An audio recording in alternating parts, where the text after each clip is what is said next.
Votre atelier à Saint-Germain-en-Laye. Vous vivez avec nous en France depuis 1931. C'est ça.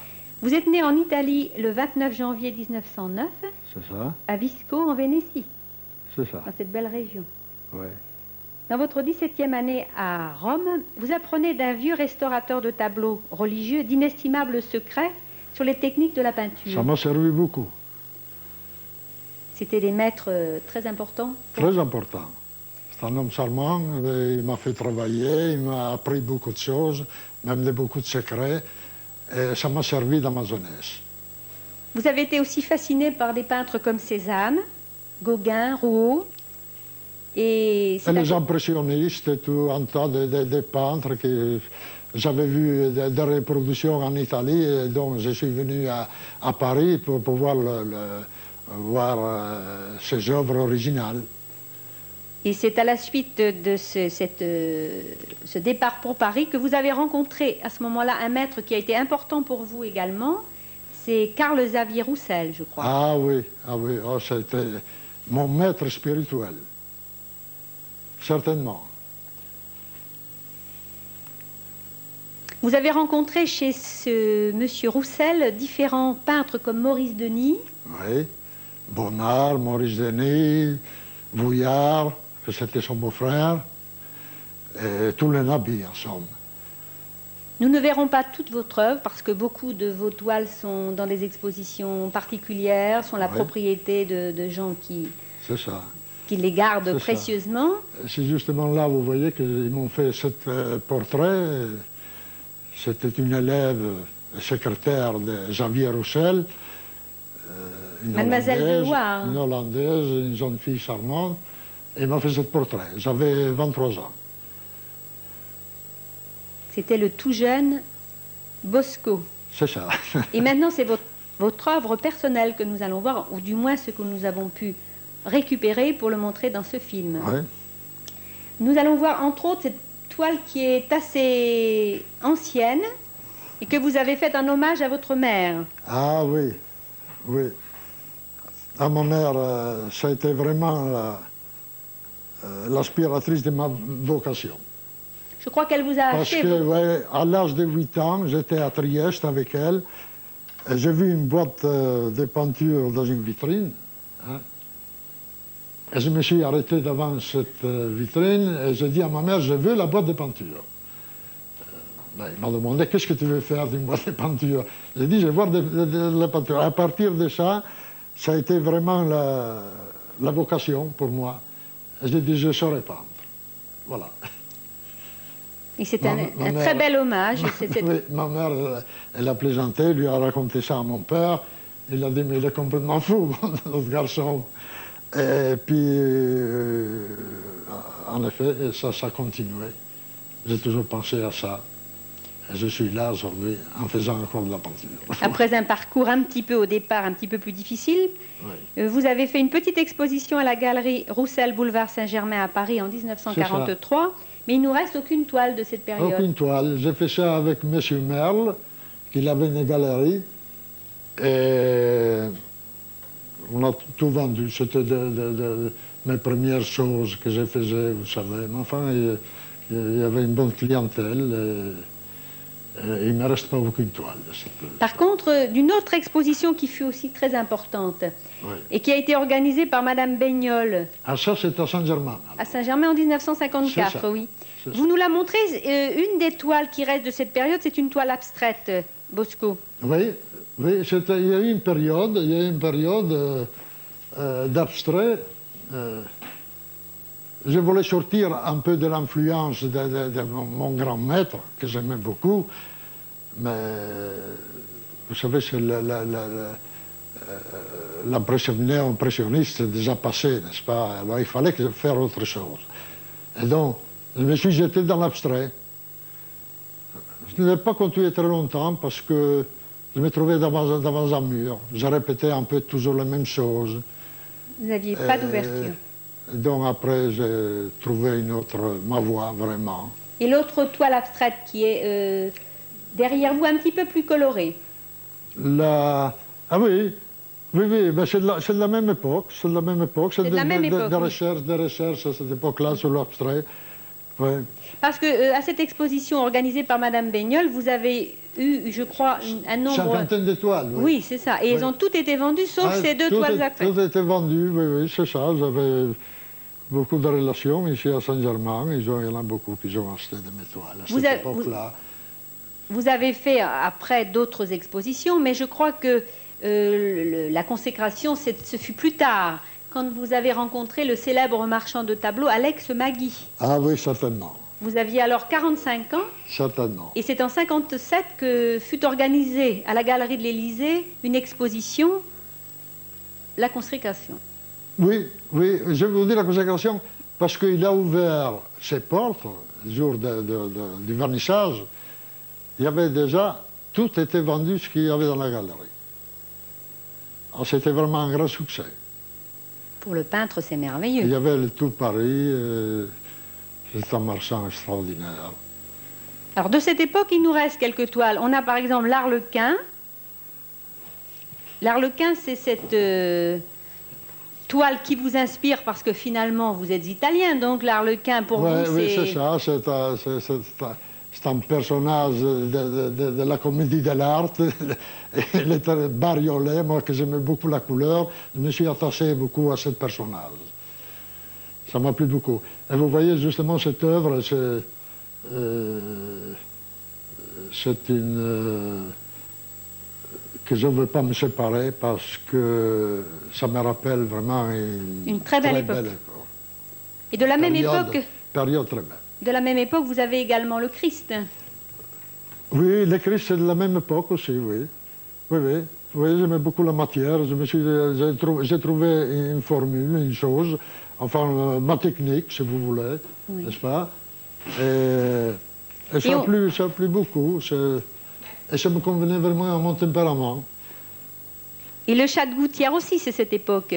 Pardon? Le chat de Gouttière que nous voyons ensuite. Ah ben, le chat de Gouttière, vous savez, c'est tout à fait autre chose. Hein? Mais pour vous, le chat de Gouttière, c'était quoi? Expliquez-nous un petit peu. C'est l'image de l'indépendance pour vous, peintre. Voilà, c'est ça, c'est ça. C'est un peu ça, oui, c'est ça. C'est l'indépendance, c'est un peu sauvage. Hein? C'est pour liberté. Ça que c'est les chats de Gouttière que j'aime beaucoup. Oui. Et on a déjà un petit peu le mouvement, là, qu'on va retrouver beaucoup par la suite. Oui. C'est une jolie toile aussi que je garde, propriétaire de l'artiste. Il y a également une très belle toile, une très très belle toile qui vous est restée également qui vient aussi de cette époque, oui. C'est ça, c'est les couples. Oui. C'est les couples, c'est les amoureux au clair de lune, comme je l'ai donné comme titre. Et pour vous, c'est aussi un symbole... C'est un symbole de toute la création de la Terre, le couple. C'est la continuation de l'espèce humaine, vous voyez. Hein? Les amoureux au clair de lune, on l'a appelé oui. cette toile. C'est ça. Nous allons voir justement... Ça appartient à une collection particulière. Ah, c'est à une collection particulière, oui. Oui, c'est ça, oui. D'ailleurs, beaucoup de ces toiles ne vous appartiennent pas. Ah non, non, elles ne m'appartiennent pas. Toutes ces toiles, il y a quelques-unes... Vos amis collectionneurs ont bien voulu vous les prêter? Ah oui. Pour refaire un petit peu la synthèse de votre Oui, certainement, de toute mon œuvre, n'est-ce pas? Oui. Je suis très heureux de les revoir. Nous allons d'ailleurs découvrir un petit peu ce que vous aimez dans la peinture, c'est-à-dire à la fois les sujets statiques et les sujets en mouvement. Et les mouvements. Alors justement là, c'est la cathédrale qui pour vous est un sujet statique. Ben, la cathédrale c'est statique, vous comprenez, mais ça correspond à la spiritualité. Il n'est pas statique, vous voyez, elle monte au ciel, hein, il y a encore un mouvement. C'est vrai, c'est du mouvement tout de même. Mais oui, mais il y a un mouvement...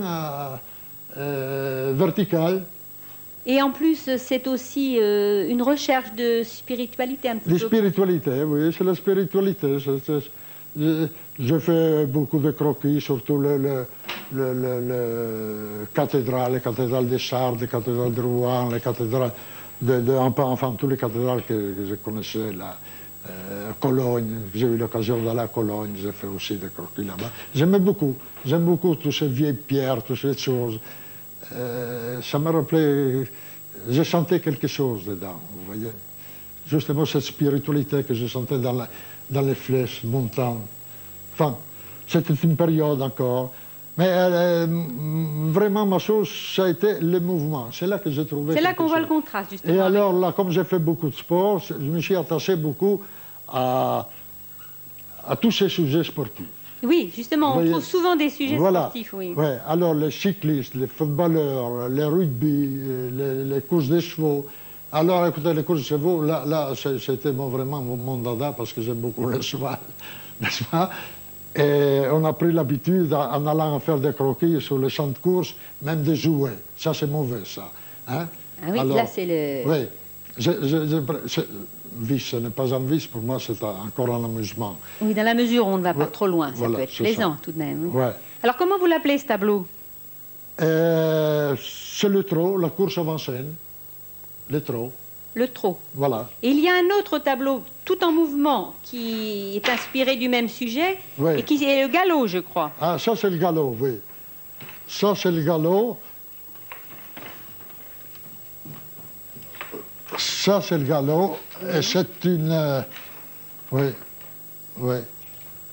ça, c'est une très belle course. C'est une course plus récente. Oui, attention, il se sauve. Oui. Et c'est là qu'on trouve aussi un petit peu les couleurs. Oui, hein? On dit que vous travaillez avec des couleurs, pas en très très grande quantité, mais qui sont bien... J'aime bien la couleur pure. Oui. Parce que tout ça, ça correspond un peu. Avec beaucoup de matière, vous voyez. Oui, on dit toujours que vous donnez... Ça correspond à mon tempérament, ça. Beaucoup d'épaisseur, oui. Beaucoup d'épaisseur. Qui fait penser à la sculpture. J'aime la matière, moi, je trouve, vous voyez, que animer la matière, c'est l'effet même de la création. Oui, on dit même que chez vous, la peinture suggère une troisième dimension, puis que ça se rapproche un peu de la sculpture. C'est ce qu'on a dit à propos de votre peinture. Oui, si on veut, c'est parce que c'est un peu... Vous savez, il y a d'autres peintres qui ont fait des choses dans des matières très épaisses, hein, ils sont restés peintres malgré tout. Oui, On oui. ne peut pas confondre avec une sculpture, une non, peinture. bien sûr, c'est pas comparable. Oui. Ouais. Et toujours dans le mouvement, nous avons le rugby. Parce que comme vous aimez beaucoup le sport... Oui, ça c'est une autre course de...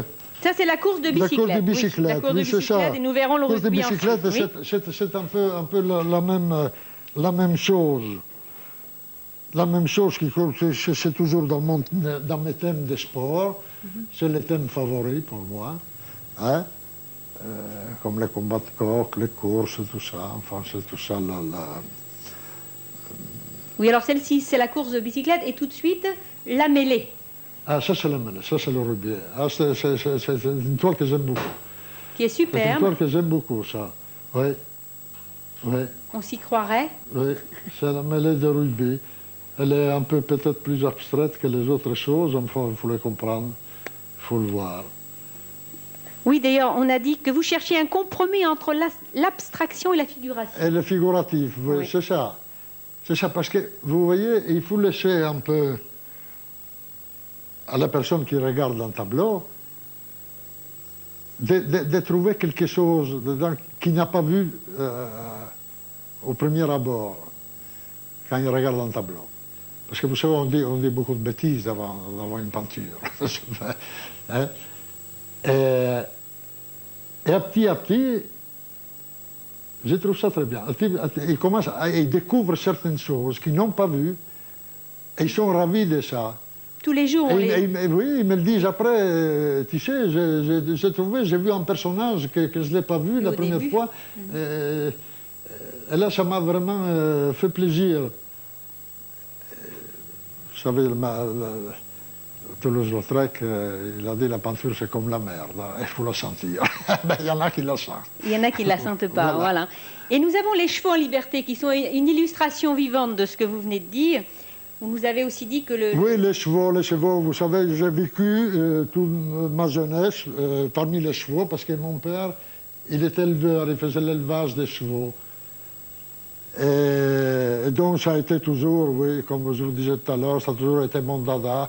C'est le Le cas de le cheval, dire. j'aime beaucoup, j'en fais toujours. Et je reviens toujours sur cette magnifique bête. Là, ils sont superbes, ces trois Super. chevaux. Oui, j'aime beaucoup ça. Et très en J'aime mouvement. le machin, ils sont très humains, vous voyez, je trouve ça... Ouais.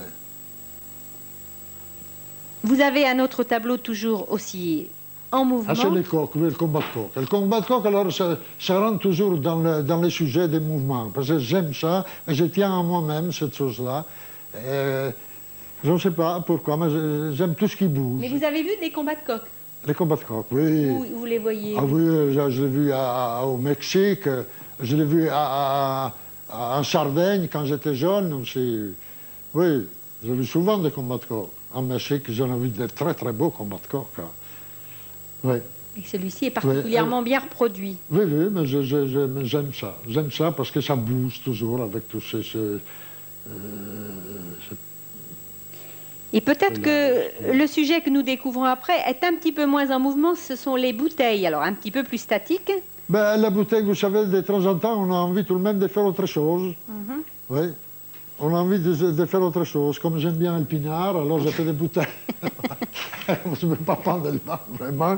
Voilà. Ouais. C'est un tableau assez ancien, mais que j'aime bien. J'aime beaucoup. Il est un peu cézannien, si on veut. Oui, on retrouve un petit peu l'esprit Cézanne, oui, oui, oui. Et tout de suite après, c'est encore le mouvement avec les boxeurs. Ah, avec les boxeurs aussi, oui. C'est toujours là. Oui. C'est un tableau que j'ai eu du mal, beaucoup de mal à réaliser. Un jour, il y a mon marchand de tableaux,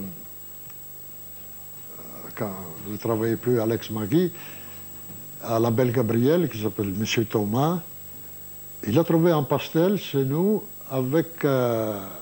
j'avais fait des boxeurs. Eh bien, il m'a dit, Bosco, j'aimerais bien avoir un tableau de boxeurs. Faites-moi un tableau. Eh bien, vous savez, jusqu'à aujourd'hui, je n'ai pas réussi à faire les boxeurs que je voulais faire. Jamais je lui ai donné ma chambre que je n'ai pas réussi à le faire. Je ne trouvais pas vraiment la forme qui correspond à mon caractère. C'est facile de faire des boxeurs. Hein? Et je crois que maintenant, ça commence à peine après 15 ans, ça commence à venir un peu. Il faut mourir une chose. Je crois que maintenant, je commence à trouver la ligne que je veux, l'attitude des boxeurs, etc., etc. Mais vous avez travaillé avec... C'est un sujet que je vais encore continuer à faire parce que j'aime beaucoup. Qui vous intéresse beaucoup. Vous avez travaillé avec cette galerie, la Belle Gabrielle, pendant de nombreuses années. Oui, aussitôt, pendant 25 ans. 25 ans. Aussitôt que j'ai laissé, qu'on s'est séparé avec Alex Magui, j'ai rencontré M. Thomas, qui avait cette galerie, la Belle Gabrielle, à Montmartre, rue Norvin. Et il m'a proposé, je lui ai confié quelques tableaux, et puis une quinzaine de jours après, il avait vendu les tableaux, il m'a proposé un contrat. J'ai travaillé pendant 25 ans avec lui. Un quart de siècle, ça compte. Ah oui, 25 ans avec la Belle Gabrielle. Oui. Tout un programme. Non, c'est vraiment marre. Maintenant, je me suis libéré depuis... Maintenant, vous êtes devenu comme le chat de gouttière, indépendant. Non, non, mais c'est une chose, pour un peintre, pour moi, que j'avais une famille, tout ça, j'avais besoin d'avoir une chose sûre. Vous ne pouvez pas attendre un client qui vient vous acheter un tableau, c'est une chose plus trop incertaine. Et il m'a proposé ce contrat. Alors, tous les 5 ans, on l'a renouvelé. J'ai travaillé pendant 25 ans avec eux. Ouais. C'est un homme charmant. La caravelle, c'est un sujet que vous n'avez pas beaucoup traité, les sujets de la mer. Oh, ben, la mer, du reste, j'étais marin étant jeune.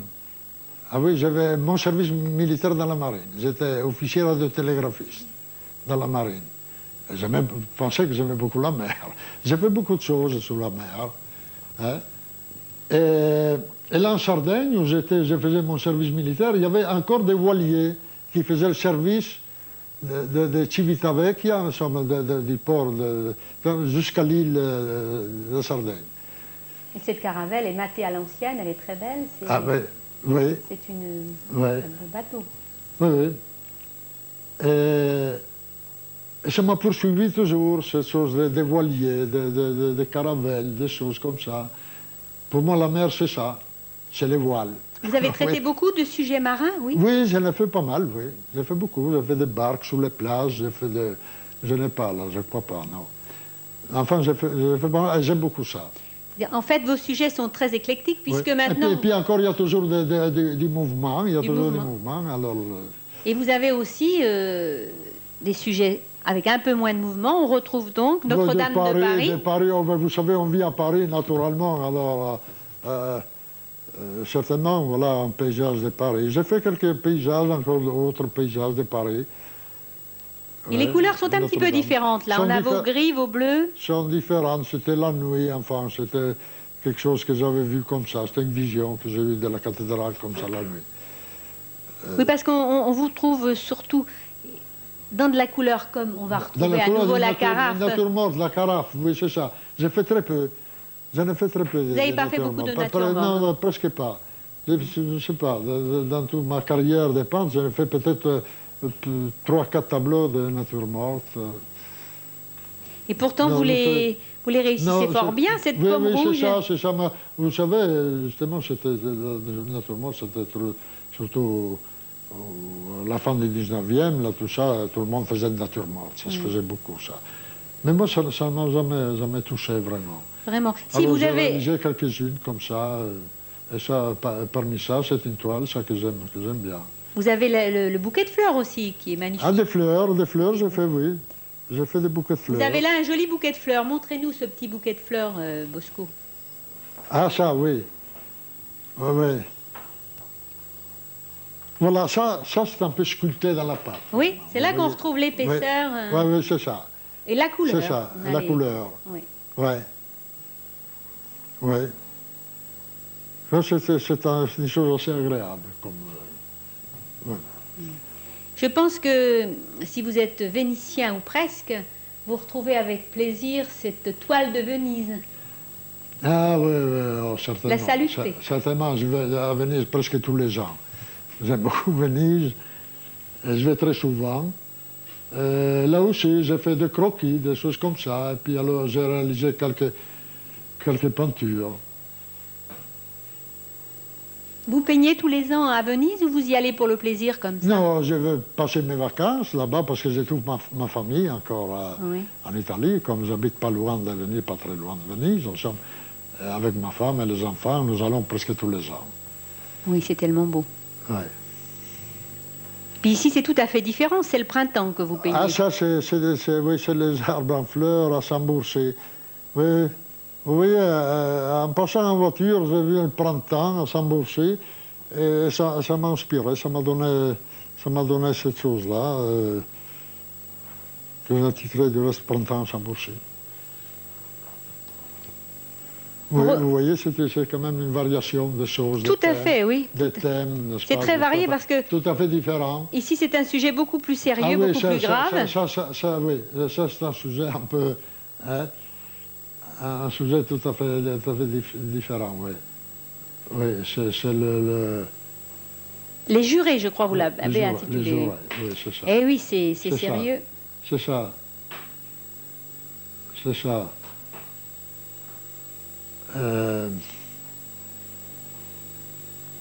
Il y a Rouault qui a fait des choses comme ça, et puis d'autres peintres qui ont essayé de faire... Moi, je trouve... je suis toujours, chaque fois que je vois dans un tribunal quelque chose, la responsabilité qu'ils ont, oui. n'est-ce pas, ça me touche profondément. Alors j'ai voulu donner un peu l'impression que j'ai eue d'avant cette responsabilité. Et oui, c'est bien rendu parce qu'il y a une impression de gravité qu'on ne trouve pas dans les autres toiles. Mon fils l'aime beaucoup, du reste c'est lui qui a gardé la toile. C'est lui qui, je crois, fait des études qui destinent à la carrière d'avocat. C'est ça. Alors tout de suite, nous avons les arlequins. Et je crois que les... C'est encore les arlequins, oui, c'est ça.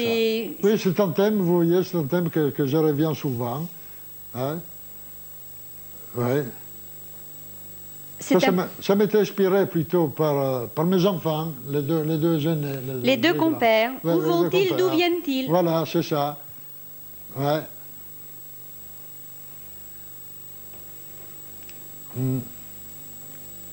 C'est une toile aussi Est-ce qu'ils se reconnaissent tous les deux, qu'on a non? dans notre collection, qu'on garde. Que vous gardez précieusement. Est-ce qu'ils se reconnaissent, vos deux fils? Ben oui, mais ils l'aiment beaucoup. De toute façon, je ne sais pas s'ils reconnaissent vraiment. Mais je crois, oui. Ça, c'est Pierre Lucas, ça, c'est Marc-Antoine. Oui. Mais ils ne sont jamais habillés comme ça. Ah, pour le carnaval, oui. Pour le carnaval. Ils aiment bien Se oui. déguiser. Oui. Alors là, c'est vous. Ah, là, c'est Et moi. c'est un autoportrait. C'est un autoportrait, oui. Oui. C'est une composition, enfin. Oui. Voilà. C'est le peintre avec sa palette. C'est ça. Sa palette variée. Ses couleurs riches et somptueuses. Hein, on retrouve Ouais. même là toutes les couleurs. Ouais. Une toile un peu différente que vous avez peinte à Saint-Germain. Oui, c'est-à-dire différente, oui. Oui, parce qu'on se promène souvent dans la forêt, alors vous voyez, on voit toujours des chevaux qui se baladent là-dedans.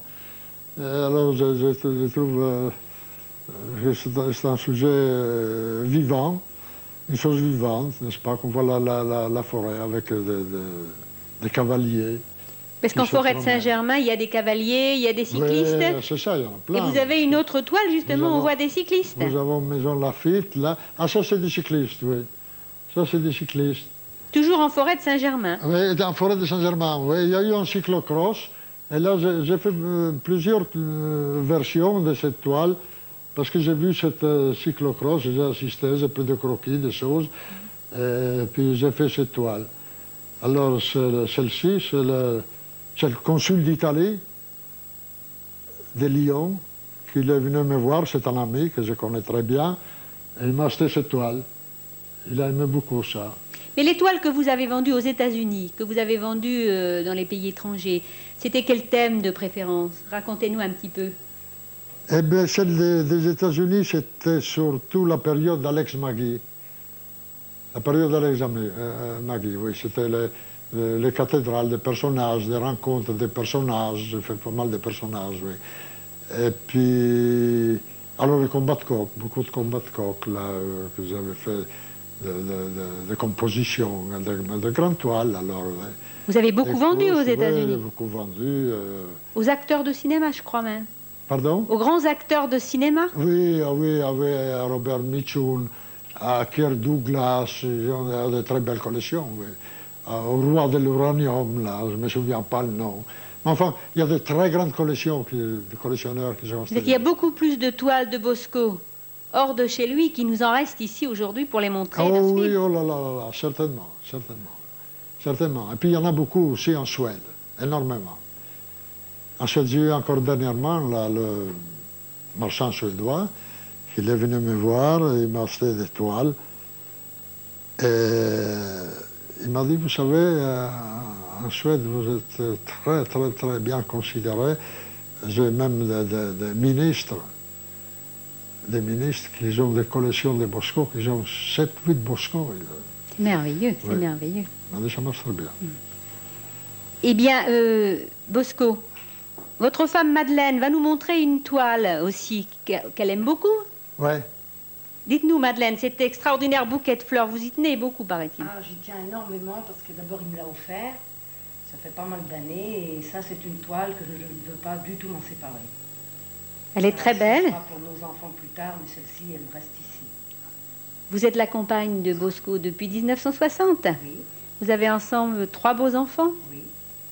Et la réputation que vous avez, Bosco, de peintre de bonne humeur et de bonne santé, qui vous accompagne depuis toujours, bien que vous ayez 77 ans, n'est-ce pas aussi le résultat de cette harmonie familiale?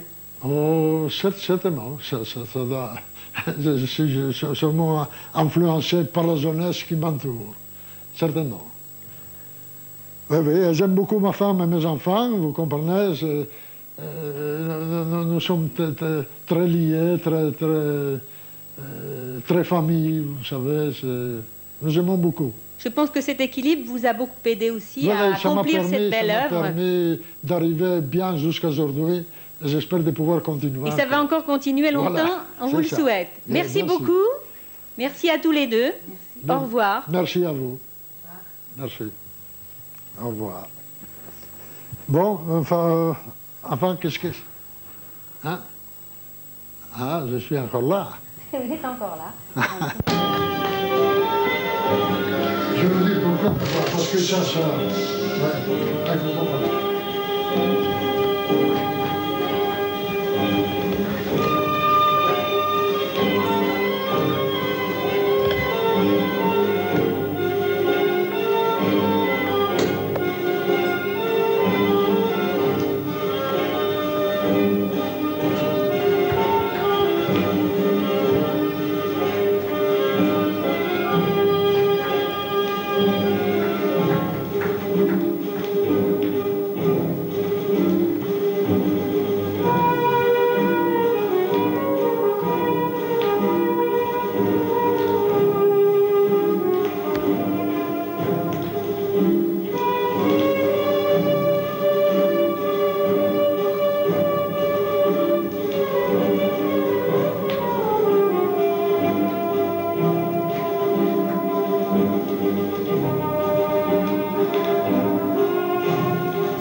Regardez-nous un peu, monsieur Bosco.